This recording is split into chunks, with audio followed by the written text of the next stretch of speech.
La mer Caspienne brûle, pas le Liban, pas Gaza, pas le Yémen, la mer Caspienne que la Russie traite comme son propre lac stratégique depuis 2 siècles. Et personne ne parle de ce qui arrive vraiment ensuite. Les médias occidentaux vous présentent cela comme une frappe de plus dans un conflit déjà saturé d'images.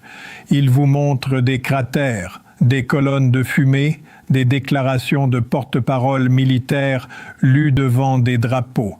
Mais voici ce que personne ne vous dit. Anzali n'est pas une ville iranienne ordinaire. Anzali est le nœud logistique central de la coopération militaire et commerciale russo-iranienne. Frapper Anzali, c'est frapper dans le périmètre stratégique de Moscou. C'est frapper un pays qui possède plus d'ogives nucléaires que le reste du monde réuni et qui exactement bénéficie de votre ignorance sur les options de riposte réelles dont dispose la Russie à cet instant précis. Bonjour, je suis Bernard, analyste en géopolitique. Je décrypte pour vous les faits et les stratégies derrière chaque événement mondial. Si cette analyse vous ouvre les yeux, likez pour soutenir la chaîne et restez informés.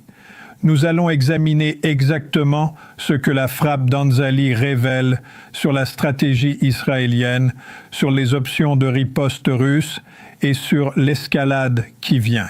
Parce que comprendre ceci, c'est comprendre pourquoi ce conflit entre dans une phase que personne dans les capitales occidentales ne semble prêt à affronter. Laissez-moi commencer par la donnée la plus dévastatrice, celle qui devrait faire la une de tous les journaux, mais que les médias ignorent parce qu'elle détruit le récit de la supériorité militaire israélienne face à l'axe russo-iranien.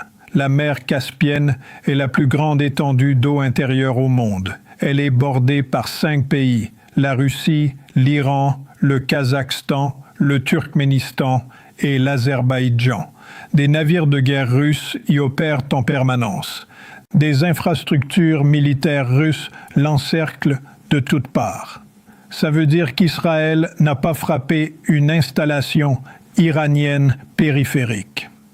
Israël a frappé une infrastructure profondément intégrée à la logistique militaire et commerciale russe dans une zone maritime que Moscou traite comme une extension de son territoire souverain.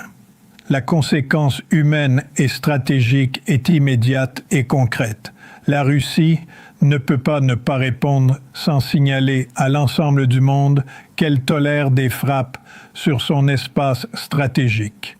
Et ce signal-là changerait l'équilibre géopolitique mondial pour des décennies. Anzali gère les terminaux à conteneurs iraniens, le stockage des céréales, la logistique militaire bilatérale et l'infrastructure commune russo-iranienne du corridor nord-sud. Ce corridor relie l'océan Indien à la mer Caspienne et à l'Europe du Nord. Il a acquis une importance stratégique critique depuis que les sanctions occidentales ont contraint la Russie et l'Iran à développer des routes commerciales contournant entièrement le système financier en dollars.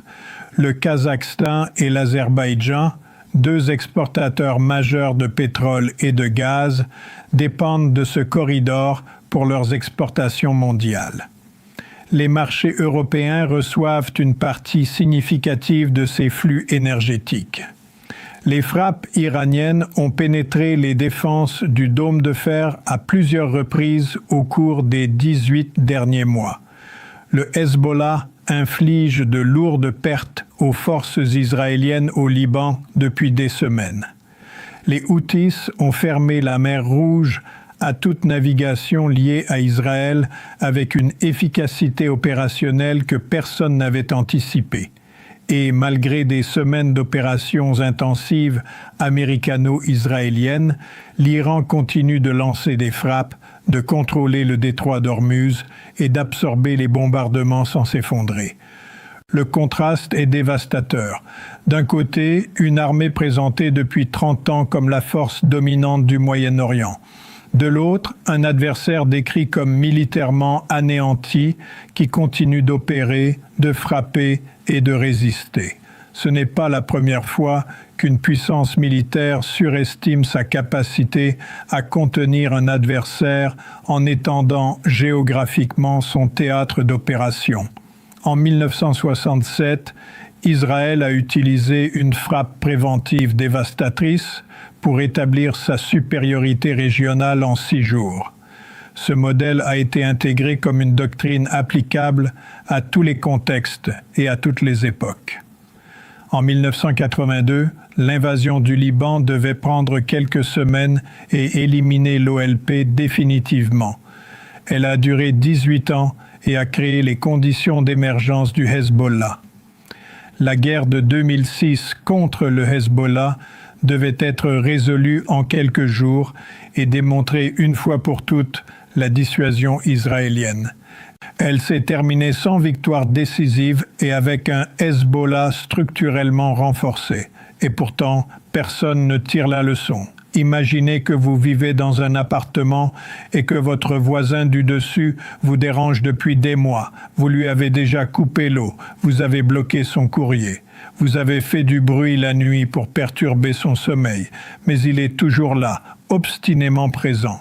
Alors un matin, vous descendez dans la cave de l'immeuble entier et vous coupez les câbles électriques du propriétaire, celui qui possède les clés de toutes les portes, celui qui contrôle le chauffage central, celui dont vous savez pertinemment qu'il a un contrat avec une société de sécurité armée. Vous espérez que cela perturbera suffisamment votre voisin pour qu'il parte enfin. Mais vous avez oublié une chose essentielle. Le propriétaire de l'immeuble, lui, n'avait pas encore de raison personnelle de vous expulser. C'est exactement ce que vient de faire Israël en frappant Anzali. Voici ce que les données structurelles confirment au-delà du fait militaire immédiat. Il y a environ 2 ans, la Russie a proposé à l'Iran un traité de défense mutuelle formel directement inspiré de l'accord signé avec la Corée du Nord. La structure était explicite et sans ambiguïté. Si l'une des parties était attaquée, l'autre était tenue de riposter militairement. L'Iran a refusé. La faction libérale du Parlement iranien, influencée par des services de renseignement estimant qu'une reprise négociée du dialogue avec l'Occident restait possible, a rejeté l'offre. Elle a calculé qu'accepter un traité de défense formel avec Moscou fermerait définitivement la porte aux gouvernements occidentaux et ancrerait l'Iran de manière permanente dans la sphère russe. Ce refus a offert à Israël une marge de manœuvre qu'il n'aurait pas eue si Téhéran avait signé. Aucun traité n'obligeait formellement la Russie à intervenir. Israël le savait. Les services de renseignement israéliens sont suffisamment sophistiqués pour avoir intégré cette information dans leurs calculs opérationnels. Les gens qui ont conçu cette situation ne sont pas stupides. Ils savent exactement ce qu'ils font. Abonnez-vous à la chaîne maintenant.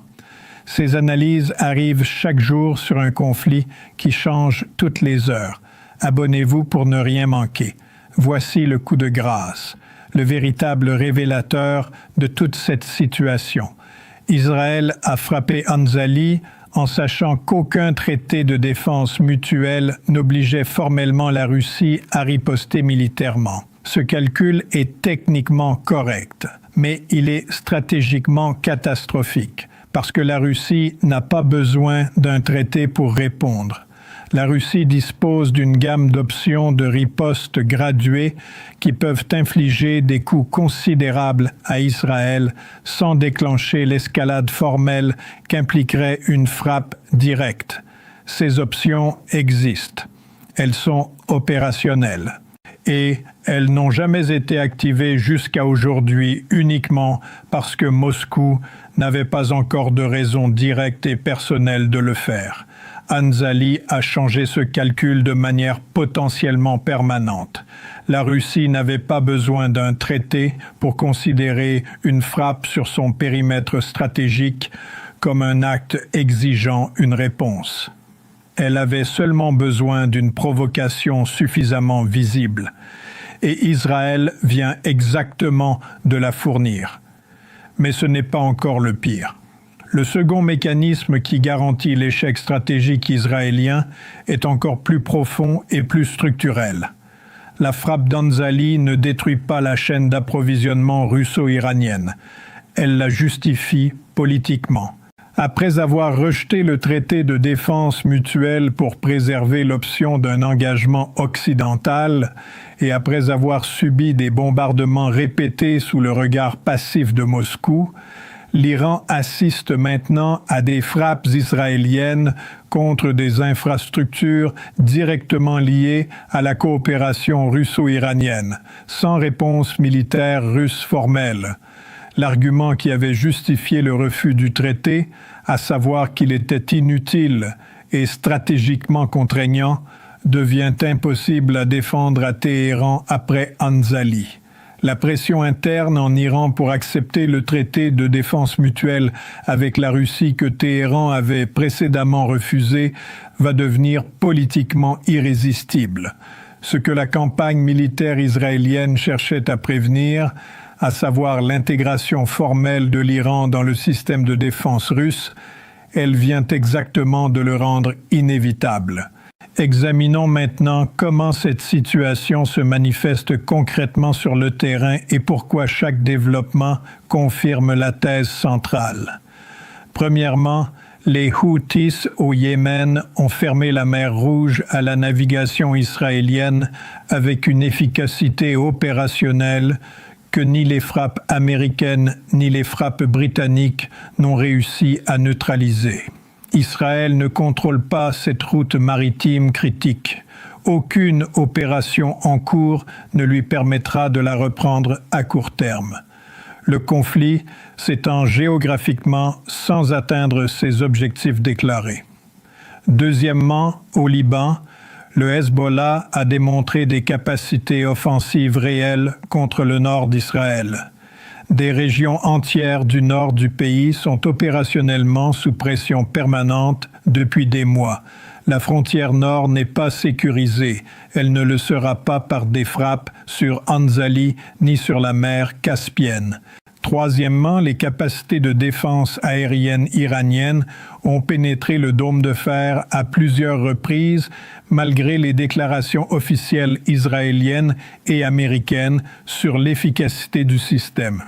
La réalité opérationnelle contredit systématiquement le récit médiatique dominant, et cette contradiction devient plus visible chaque semaine. Quatrièmement, le corridor nord-sud que la frappe d'Anzali cherchait à perturber est redondant. Il dispose d'itinéraires alternatifs documentés. Perturber un nœud ne coupe pas la chaîne. Cela crée une motivation supplémentaire pour la renforcer, la diversifier et la rendre plus difficile à atteindre. Cinquièmement, chaque extension géographique du conflit, du Liban au Yémen, du Golfe Persique à l'océan Indien et maintenant à la mer Caspienne, augmente le nombre d'acteurs ayant des raisons directes de s'opposer aux objectifs israéliens sans augmenter proportionnellement la capacité d'Israël à les atteindre. Le conflit s'étend géographiquement sans atteindre ses objectifs déclarés, et cette réalité devient plus évidente, plus documentée et plus irréversible chaque semaine. Quelque part sur les bords de la mer Caspienne, dans une salle de réunion dont les fenêtres donnent sur l'eau grise du matin, un officier de liaison iranien pose ses cartes sur la table. Il regarde son homologue russe. Ils n'ont pas besoin de beaucoup de mots. Anzali fume encore. L'officier russe dit simplement que Moscou a noté. L'officier iranien répond que Téhéran aussi. Il y a un silence. Long, pesant, l'officier russe reprend en disant que l'offre de « il y a 2 ans » est toujours sur la table. L'officier iranien répond qu'il sait et que cette fois Téhéran écoutera différemment. L'officier russe se lève, regarde par la fenêtre et dit que les systèmes peuvent être là en moins de 90 jours. L'officier iranien hoche la tête et répond qu'il faut commencer à préparer les sites dès maintenant. L'officier russe sourit légèrement et dit simplement que c'est déjà prévu. Quelque part dans un bureau de la salle de situation à Tel Aviv, un conseiller militaire entre dans la pièce. Il pose devant le Premier ministre un rapport de 2 pages. Le Premier ministre lit sans rien dire pendant une longue minute. Le conseiller explique que la Russie n'a pas riposté militairement. Le Premier ministre répond qu'évidemment, ils ne vont pas déclencher la Troisième Guerre mondiale pour un port. Le conseiller dit que c'est exactement le problème, qu'ils ne vont pas déclencher la Troisième Guerre mondiale, mais qu'ils ont 15 autres façons de répondre. Il mentionne la Syrie, le Liban, les livraisons, les corridors aériens, les systèmes anti-aériens. Le Premier ministre l'interrompt et demande ce que la Russie va réellement faire. Le conseiller dit que cela dépend du temps qu'ils décident d'attendre et que plus ils attendent, plus la réponse sera structurelle et difficile à contrer. Le Premier ministre demande combien de temps. Le conseiller dit qu'il ne sait pas, peut-être 90 jours, peut-être moins. Le Premier ministre repose le rapport et dit à voix basse, autant à lui-même qu'au conseiller, qu'on a peut-être mal calculé. Dans une rue d'une ville portuaire du nord d'Israël, 2 hommes boivent un café dehors, malgré le bruit des sirènes lointaines. Le premier dit que les journaux parlent d'une victoire à Anzali. Le second répond qu'il a regardé une carte et que c'est sur la mer Caspienne. Le premier dit que c'est en Iran, que c'est une victoire. Le second répond que la mer Caspienne est le lac de la Russie et qu'on vient de jeter une pierre dans la cour du voisin le plus armé de la planète. Le premier rit et demande ce qui va se passer maintenant. Le second se lève, finit son café, regarde le ciel du nord et répond qu'on va le découvrir. Ensemble. Les sirènes continuent. Un drone passe au-dessus de la mer. Le café refroidit sur la table. Ce conflit révèle quelque chose de structurel sur le fonctionnement réel du pouvoir au XXIe siècle. La doctrine de la frappe préventive et du maillage géographique du conflit, telle qu'elle a été pratiquée depuis des décennies, repose sur une asymétrie fondamentale. Elle fonctionne quand l'adversaire est isolé, sans protecteur crédible, sans capacité de riposte durable.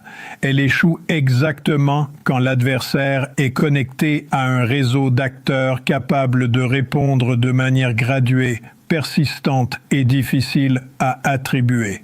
L'Iran n'est pas isolé, il est connecté à la Russie, à la Chine par le biais d'intérêts économiques documentés, aux Houthis, au Hezbollah, et maintenant à un réseau de pays caspiens dont les intérêts économiques sont directement touchés par l'instabilité que cette frappe génère. La stratégie qui consistait à frapper fort et vite pour créer un fait accompli avant que les alliés ne se mobilisent ne fonctionne plus dans un monde où les alliances sont informelles, où les réponses sont graduées et où la logistique militaire passe par des corridors que personne ne contrôle complètement.